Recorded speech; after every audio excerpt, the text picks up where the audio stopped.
bienvenue sur ma chaîne encore une fois. Aujourd'hui, dans cette vidéo-ci, je vais vous présenter la forme de phrase négative comparativement à la forme de phrase positive.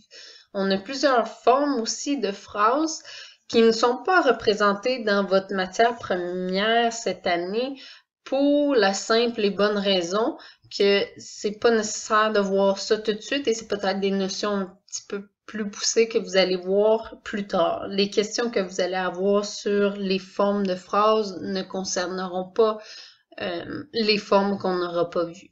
Ensuite, j'aimerais voir la subordonnée avec vous, une notion quand même très importante, un peu plus difficile. Ainsi, je vais vous demander de prendre la page 122 de matière première sur le site internet qui est disponible dans Teams ou simplement avec votre matière première que vous avez en main.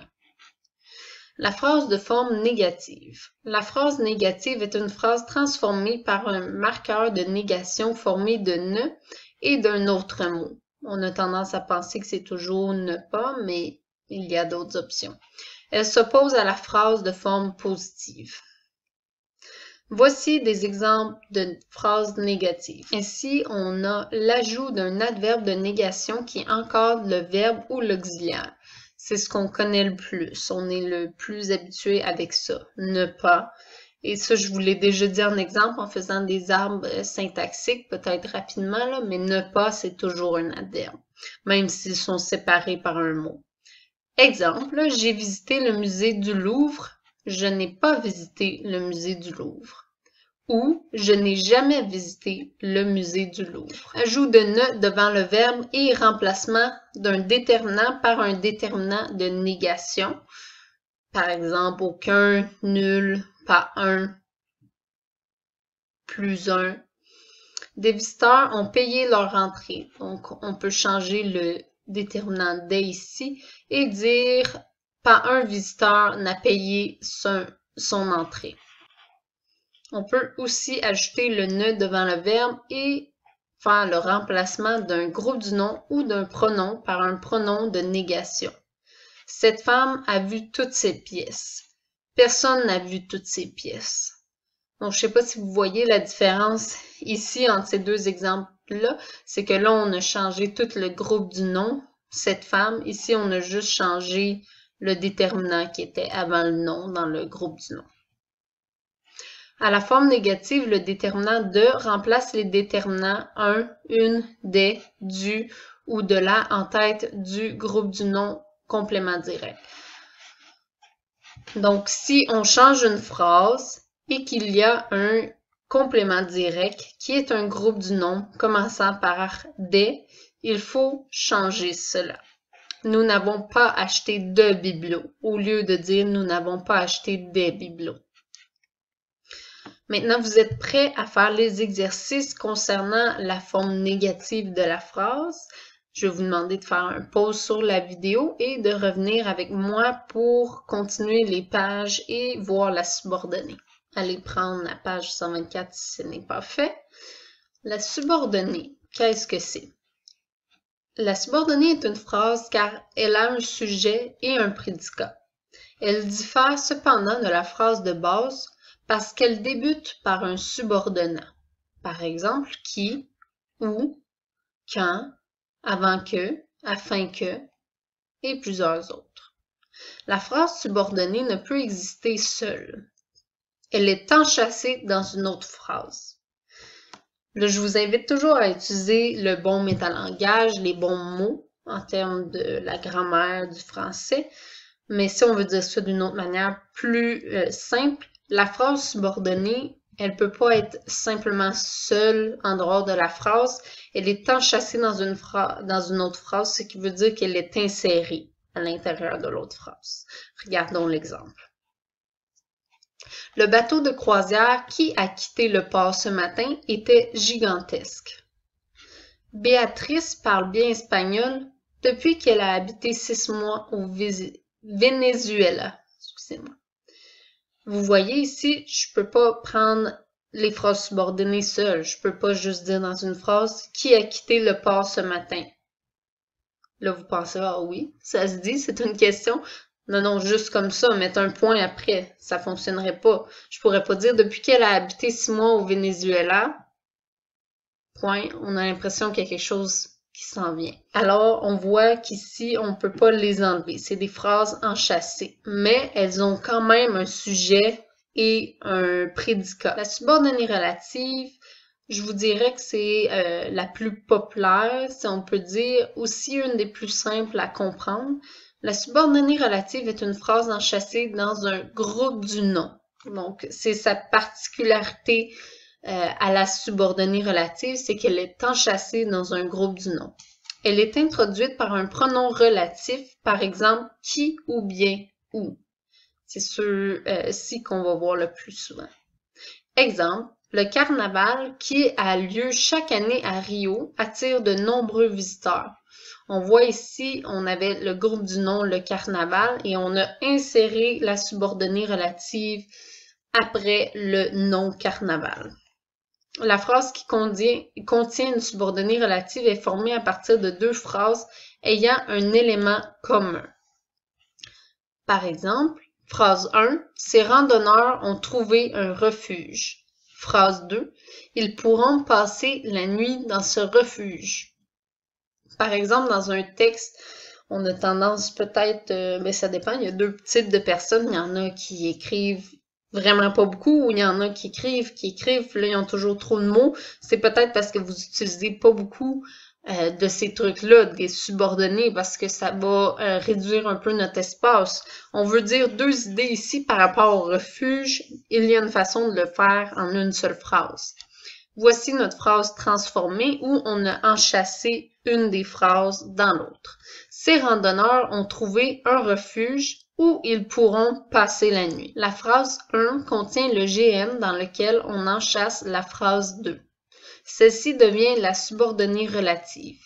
Dans l'exemple, le pronom relatif « où » permet de lier deux phrases sans répéter le nom « refuge ». Le nom « refuge » devient l'antécédent du pronom « où ». Comme elle est en relation avec le noyau du groupe du nom, la subordonnée relative a la fonction du complément du nom. Elle peut aussi être un complément du pronom.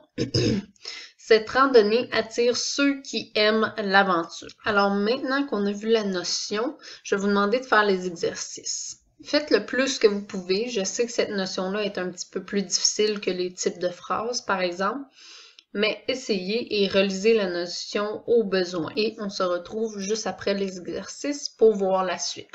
Maintenant, on est rendu à la subordonnée complément de phrase et c'est la dernière version de la subordonnée qu'on va regarder cette année avec matière première. Vous allez finir par voir les différentes autres sortes de subordonnées avec le temps. La subordonnée complément de phrase, nous sommes à la page 128. La subordonnée complément de phrase est une phrase enchâssée à la place d'un groupe qui remplit la fonction de complément de phrase. Elle est introduite dans la phrase enchâssante par une conjonction de subordination qui peut exprimer le temps, lorsque, quand, ou le but, afin que, pour que. Exemple, lorsqu'il est revenu du Japon, sa famille l'attendait à l'aéroport. Ici, on a la subordonnée complément de phrase, lorsqu'il est revenu du Japon. On pourrait exprimer la même idée au moyen d'une phrase contenant un groupe prépositionnel. À son retour du Japon, sa famille l'attendait à l'aéroport. Comme son nom l'indique, la subordonnée complément de phrase remplit la fonction de complément de phrase. Manipulation syntaxique pour nous aider à trouver ça. L'effacement et le déplacement pour repérer la subordonnée complément de phrase. Comme tout complément de phrase, la subordonnée complément de phrase est facultative, c'est-à-dire qu'on peut l'effacer. De plus, elle peut être placée au début, à l'intérieur ou à la fin de la phrase. Ainsi, ça ne change pas. Pour tous les compléments de phrase, c'est le même cas. On peut donc généralement la déplacer. Exemple, lorsqu'il est revenu du Japon, je pourrais aussi dire sa famille l'attendait à l'aéroport. Ça fonctionne. Je pourrais aussi dire sa famille l'attendait à l'aéroport lorsqu'il est revenu du Japon. Là, j'ai fait un déplacement et ça fonctionne. Donc, effacement, ça fonctionne. Déplacement, ça fonctionne. On met une virgule après une subordonnée complément de phrase placée en début de phrase. Exemple, quand elle part en voyage, virgule, Rosalie est toujours très prévoyante. On encadre par des virgules la subordonnée complément de phrase placée au milieu de la phrase.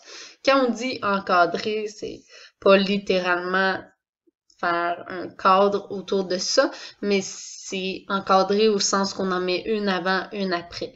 Très important. Il faut en mettre vraiment une avant, une après quand on met le complément de phrase au milieu de la phrase. Bref, quand le complément de phrase n'est pas au début ou à la fin complètement de la phrase, il faut ces deux virgules-là. Ou sinon, au début de la phrase, on en met une après. Et quand c'est à la fin de la phrase, pas de virgule. Maintenant, vous pouvez faire les exercices concernant cette notion-là. Et je veux pas que vous oubliez que si jamais vous avez de la misère à faire les exercices cette semaine, n'hésitez pas à m'écrire sur Teams Clavardage. J'essaie d'être disponible le jour, la semaine, donc n'hésitez pas et on se retrouve après que vous ayez fait ces exercices. Donc, on est rendu à la page 130, des phrases à construction particulière. Donc, on sort un petit peu des subordonnées ici. Certaines phrases ne sont pas conformes au modèle de la phrase de base, même si elles n'ont pas subi de transformation de type ou de forme. Ce sont des phrases à construction particulière. La phrase infinitive et la phrase à présentatif en sont des exemples. La phrase infinitive. Je me déplace ici. La phrase infinitive est une phrase à construction particulière parce que son prédicat contient un verbe au mode infinitif. Cette phrase n'a généralement pas de sujet exprimé, il est sous-entendu. Elle est souvent utilisée pour donner des consignes ou des constructions, donc vous allez souvent voir ça dans mes PowerPoint, mettons que j'utilisais là, au tableau, au TBI. Exemple, laisser les bagages sur le tapis roulant. Donc c'est quelque chose qu'on pourrait voir à l'aéroport, par exemple. Les phrases infinitives peuvent aussi comporter des marques de négation ou d'interrogation. Ne pas prendre de photos dans ce musée. Si négation, pourquoi manger comme eux? Interrogation. Je vous laisse maintenant faire les exercices par vous-même et vous me retrouvez ensuite pour la prochaine notion. La phrase à présentatif est très simple. En fait, c'est des phrases qui commencent par voici, voilà, c'est ou il y a. Moi, je donne un peu l'exemple qu'on présente quelque chose. Donc, c'est pas nécessairement un texte continu ou rien, c'est une annonce un peu. Exemple, voici la personne qui m'a vendu mon billet. Voilà la brochure dont je te parlais. C'est l'heure du décollage. Il y a 2 heures d'attente avant notre prochain vol. Faites les exercices et retrouvez-moi par la suite. Alors, on vient de voir comment mettre une phrase dans une autre phrase avec la subordonnée. Ici, on va voir d'autres notions qui nous aident un peu aussi à regrouper des groupes dans une phrase pour faire des plus longues phrases et éviter de toujours faire des petites phrases dans un texte. Nous sommes rendus à la page 132 et nous allons voir la coordination et la juxtaposition. D'abord, la coordination consiste à lier des éléments par un coordonnat. Et ou, exemple, prendrez-vous l'autobus ou le train pour vous rendre à Gaspé? Les coordonnats sont des mots invariables, comme les conjonctions, mais, ou, et, etc., ou les adverbes, alors, ensuite, toutefois, etc. Les éléments liés doivent être compatibles par leur sens et leur niveau syntaxique. On peut coordonner des mots de même classe, donc 2 noms, comme des déterminants ou des déterminants, 2 ou 3 escales, des groupes de mots comme des groupes du nom, des groupes du verbe ou des groupes adjectivals. À Trois-Rivières, nous avons rencontré Paul et sa copine. Ils parlaient et riaient. Ici, 2 groupes du verbe, 2 groupes du nom, et semblaient vraiment heureux et détendus. Il ne faut pas faire le mélange, par contre. Les coordonnats établissent une relation de sens entre les éléments qu'ils joignent. Exemple, irez-vous en France ou en Italie cet été? Sens du coordonnat, on a un choix ici. En 2010, ils ont visité l'Italie et l'Autriche. Ici, le sens du coordonnant, c'est plutôt l'addition, parce qu'ils ont fait les deux. Les éléments coordonnés doivent exercer la même fonction. Dans l'exemple suivant, les deux GN coordonnés exercent la fonction de sujet. Sam et son cousin ont traversé le Canada à bord d'une vieille caravane. Maintenant, vous pouvez faire les exercices et vous me retrouvez par la suite. Qu'est-ce que la juxtaposition? Nous sommes rendus à la page 133. La juxtaposition est une forme de coordination, mais sans coordonnant. Les éléments sont liés par un signe de ponctuation, comme la virgule. Exemple, Mathias a plié bagage, il revient à la maison demain. J'ai pas besoin de mettre un « et » ici, ma virgule me sert ici de juxtaposition de deux bouts de phrase. Dans une énumération, les éléments sont juxtaposés par la virgule et les deux derniers éléments sont souvent coordonnés par « et », sans virgule. Dans son sac à dos, virgule, elle transporte une tente, virgule, un matelas et quelques vêtements. On ne va pas aller mettre une virgule juste après matelas et en plus ajouter le « et ». Ou juste mettre une virgule, ça ne fonctionne pas non plus. Je vous invite à faire les exercices qui suivent. Maintenant qu'on a toutes vu les notions qu'on voulait voir et aborder cette semaine, vous êtes prêts à compléter toutes les pages qui vous ont été demandées, soit 116 à 137 dans matière première. Vous allez voir, les dernières pages sont des pages de résumé de toutes les notions qui ont été vues dans ce bout du cahier matière première. N'hésitez pas à m'écrire sur Teams, Clavardage. Je suis même dispo parfois la fin de semaine. Écrivez-moi un petit message, ça va me faire plaisir de vous aider et je vous souhaite une super belle journée.